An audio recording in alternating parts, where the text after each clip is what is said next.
Masu kallon da sauraron mu assalamu alaikum. Godiya ta tabbata ga Allah mai kowa mai komai mai iko akan komai da kowa da ya sake hada mu a wannan tasha mai albarka na Arewa ya samu lesson Kaulu domin ci gaba da kawo muku ƙayatattun darussa domin bunƙasa darajar ilimi a duk inda muke.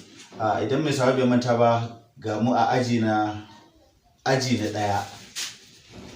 Aji na ɗaya darasi na biyu. Aji na ɗaya darasi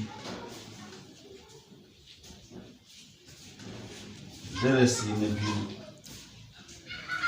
Idan mai sauraro bai manta ba, aji na ɗaya darasi na biyu muke yau. A wancan darasi mun yi aji na ɗaya darasi na ɗaya. Muka gabatar da wannan ainihin aji domin mai koyo su fahimci cewa ga abin da muka tunkara, ainihin domin in baka iya karatun Hausa ba, ka iya karatun Qur'ani ko ka iya karatun Arabi, baka iya karatun Hausa, to idan ka bibiye wannan ainihin aji insha Allah zaka samu abin cikin sauki. Idan ma baka ma iya komai bane ma, to in Allah ya sa da ka bi mu a nan ajin, in Allah ya sa da jagorancin shi da dan shi, idan har kana bin mu sau da kafa, in Allah da zaka iya karatun Hausa, har mu zo in ka iya karatun Hausa ma a jefa ka ko ka jefa kanka aji na biyu don koyon karatun Turanci. Daga nan ma in ka iya karatun Turancin har ka je aji na uku inda zaka koyi gina magana da Turanci insha Allah. So da haka da fatan masu sauraro za su yi haƙuri, za su ga irin yadda abu yake tafiya. In Allah ya sa da zai rinka tafiya bakin gwagwado, saboda darussan ne ko azuzuwan ne suna da yawa, kuma a wannan channel mai albarka na Arewa ya samu lesson Kaulu. Kowane aji yana da buƙatan a sa mishi darasin shi ya rinka fahimta ko ya bibiya da ya kamata. Wasu ma suna da azuzuwan da yawa inda suke bibiya. Da fatan Allah ya ci gaba da yi mana jagora. Wannan shine darasi na biyu, kuma yanzu za mu ci gaba in Allah ya so yadda. Idan mai sauraro bai manta ba, a wancan darasi na ɗaya mun yi bayani akan wasila, wato a, i, o, u, e. To kuma har muka yi ainihin wasu layuka kamar guda uku, wato muka yi ba, bi, bo, bu, be, har muka yi caci, cocuce. Yau kuma ga mu a ainihin wani harafin. Ma'ana idan gashi na rubuta haruffan Hausa. Dalilin da sa muke ce musu haruffan Hausa shine da su ake amfani wurin gina kalmomin Hausa, har a zo lokacin da zaka iya gina magana, wato ma'ana sentence, da ainihin shi da jimla da ainihin wannan ainihin harafofin Hausa din. So da haka kowane harafi an haɗa shi da wasalin shi, shi sa ya haɗu gaba ɗaya zama a matsayin shi na harafin Hausa. Saboda haka da fatan masu bibiya sun fahimci abu. So da haka idan mai koyo kalla da kyau zai ga ana mishi dabaran inda zai dinga gane abin cikin sauki. Nan harafan farko ina sa ainihin manyan baƙaƙe, wato ma'ana da turanci mukan ce musu capital letters.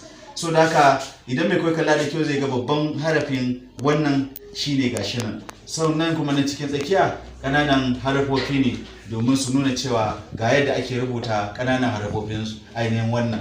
So da haka wannan a shi kaɗai kanshi shi kaɗai ainihin sauti zaka ce mai d. To idan ka ce d, to kana sa mishi wasalin a, to zai baka da. Kaga daga d a sa mishi wasali sai ya zama da. Nan kuma d din aka sa mata wasalin e ta zama d. A sa mata wasalin o ta zama do. Zaka ji kowanne yana fita da sautin wasalin da aka sa mishi. Sai kuma harafin d a sa mata wasalin u ta zama du. Ita harafin d a sa mata wasalin e ta zama de. Ina fata mai koyo yana ji na da kyau don ya fahimci irin yadda waɗannan sautuka suke tafiya. Ita kanta harafin nan a ita kadai sai dai ka ce mata d, asalinta kenan d. To idan ka sa mata wasali ta zama wasalin a, da. Ita d din ka sa mata wasalin e ta zama d. A sa mata wasalin o ta zama do. A sa mata wasalin o za ta zama du. A sa mata wasalin e ta zama de. To na ƙara maimaitawa ne saboda mai koyo ya natsu ya gane su da kyau. Ba wai karanta a haka ka gane ka iya shi ne, amma a maka bayanin asalin kowanne yadda yake tafiya, saboda ka ji daɗin riƙe su a ƙwaƙwalwanka don ka gane yadda abubuwan suke. Yanzu haka za mu karanta ina fata yayin da nake karantawa mai koyo zai dinga kallo da kyau shi ma har ya rinka bi na yayin da nake karantawa. Muna da, di, do, du, de. Da, di, do, du, de. Mai koyo in yana jina in na karanta ya karanta da, di, do, du, de. To ina fata an gane wannan. Yanzu za mu je, idan kuma kafin mu wuce, idan ka iya karatun Qur'ani ko karatun Arabi baka iya ba, to misali idan na maka haka, wannan ita ce dalil a karatun Qur'ani ko a karatun Arabi. To so da haka dalin da ka kalle ta ce okay dalin bil fata zai zama da kenan, to nan ne layinta. Kawai zaka ce da, di, do, du, de saboda ka fahimci wannan. In har ka fahimci wannan to shikenan za ka iya wannan inda ya kamata, gwanin ban sha'awa. To yanzu haka za mu je darasi na gaba.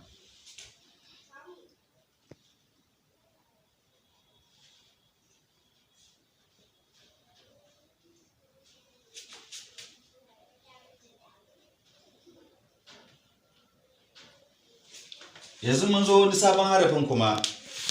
Wannan harafi aka asalinta zaka ji kaman kana hura iska. To dinnan kana sa mata wannan wasalin a din ta zama fa. Ta zama a sa mata a ta zama fa. Idan mai koyi kalla da kyau zai ga yanayin da ake rubuta babban bakinta ga kuma ƙananan baƙaƙen yadda ake lankwasa. So da haka abu ne mai sauki, ga yanayin babban baki ga yanayin ƙananan baƙaƙe. So da haka kowanne ana so da rubutun da karatun ka gane inda kowanne yake da inda zaka rubuta abinka cikin sauki. Bari sake maimaita. Muka sami fa, a sa mata wasali ta zama fi, a sa mata wasalin o ta zama fo, a sa mata wasalin u ta zama fu, a sa mata wasalin e ta zama fe. So da haka mai koyo ina fata yana ji yadda sautin yake fita. Asalinta kenan ita wannan din. A sa mata wasalin a ta zama fa, a sa mata wasalin e ta zama fi, a sa mata wasalin o ta zama fo, a sa mata wasalin u ta zama fu, a sa mata wasalin e ta zama fe. To bari yanzu zan karanta tunda an je asali inda take. Fa, fi, fo, fu, fe. Fa, fi, fo, fu, fe. Ba zai ka ce mata fa ba, fa, fi, fo, fu, sai dai fa, fi, fo, fu, fe. Ba za a sake maimaita. Fa, fi, fo, fu, fe. So da idan mai koyi kalla da kyau wannan bayan da na yi insha Allahu zai ji ya gama ganewa cikin sauki. Idan kuma mu kowa a gara wanda ya iya karatun Qur'ani ko karatun Arabi bai iya ainihin wannan din na Hausan ba, to gashi nan zan sa mishi harafi saboda ya gane cikin sauki. Wannan ita ce fa'un. Fa'un bil fata sai ka ce fa. To ga layin fa ɗinka nan. Kaga nan muna da fa'un bil fata fa'un bil kasra fi misali kenan. To so da haka idan mai koyo kalli wannan harafi, ko da ni ban ce mai komi ba na rubuta wannan sai na so na sa nan a nan wurin. In dai ka iya karatun Arabic to insha Allahu zaka iya karanta wannan layin lafiya. Misali ga dai fa'un nan, to muna da fa, fi, fo, fu, fe. Fa, fi, fo, fu, fe. Wannan kenan. Sai mu je ainihin layi na gaba.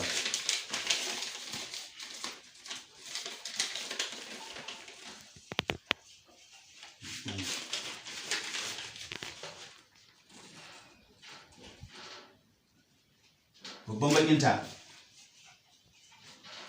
ga ƙaramin bakin, ƙananan harfanta ga su. Don ka yi haka sai ka ja shi ka yi nan kamar marƙin lema, to shine sai ta baka ainihin ita wannan harafin. Sai ka yi haka sai ka ƙara ja ka yi ta kamar marƙin lema sai ka yi haka. So da haka ita wannan harafin su asalinta ana ce mata g. g. To daga g din in a sa mata wasalin a za ta baka ga. G a sa mishi wasalin i za ta zama gi. G ka sa wasalin o za ta baka go. G g ka sa mata wasalin u za ta baka gu. G ka sa mata wasalin a za ta baka ge. So da haka idan mai koyi kalla da kyau zai ga irin yadda ainihin na yi bayani. G ga babban bakinta nan kuma ƙananan harfofinta. Kaga muna da ga, gi, go, gu, ge. Ga, gi, go, gu, ge. Bari sake maimaita. Ga, gi, go, gu, ge. To idan mai koyi kalla da kyau in har ka iya karatun Qur'ani ko karatun Arabi baka iya wannan ba, to idan na maka wannan na sa maka gainin din nan, to in Allah ya so yadda kana kallo zaka ci ai ga layin gadin mu nan. So da haka da zarar ka kalla kai da kanka ma kace gainin bilbata, okay nan layin baga kenan. Ga, gi, go, gu, ge. So da haka ga gainin din mu nan. So da haka yanzu zan maimaita. Muna da mutum nan. Bari mu maimaita kafin mu kammala. Ga dai dalilin ɗinka nan idan ka iya karatun Arabic. To muna da nan da, di, do, du, de. Da, di, do, du, de. Sai ga fa'un ɗinka za ka ci ok wannan shine layin fa. Fa, fi, fo, fu, fe. Fa, fi, fo, fu, fe. Sai nan ka kalla da kyau zaka ci ai gainin ne wannan. Okay, layin ga kenan. Ga, gi, go, gu, ge. Ga, gi, go, gu, ge. Idan mai koyo kalla da kyau zai ga kowanne dai kamar yadda na faɗa, na yi manyan harfofin a farko, ƙananan baƙaƙen kuma a harfofin kuma a tsakiya. Saboda mai koyo dinga gane da manyan baƙaƙen su da ƙananan baƙaƙen irin waɗannan harfofi da muke amfani da su wurin koyon nuna muku da za ku iya karatun Hausa cikin sauƙi. Saboda haka su muke kira da harufan Hausa. Saboda haka mai koyo ya ci gaba da bibiya in Allah ya sa da ya kwantar da hankalin shi duk mai bin wannan aji wanda bai iya karatun Hausa ba, a gayyato min wasu ma wanda ba su iya ba su yi subscribe a wannan channel, insha Allahu za su iya karatun Hausa su cikin sauƙi. Ainihin in dai har kai ma kana bibiya kana fahimta, to dan Allah ka gayyato min wasu domin su yi subscribe su bi, saboda su ma a tafi da su a harkan seta darajar ilimi da muke da darajar ilimi a inda muke. Allah kuma ya mana jagora. A nan wannan darasi zai tsaya da fatan Allah ya sa mu wannan darasi albarka. Sai mun haɗa darasi na gaba in Allah ya so yadda za mu ci gaba daga inda muka tsaya. Na gode sosai. Allah saka da alheri.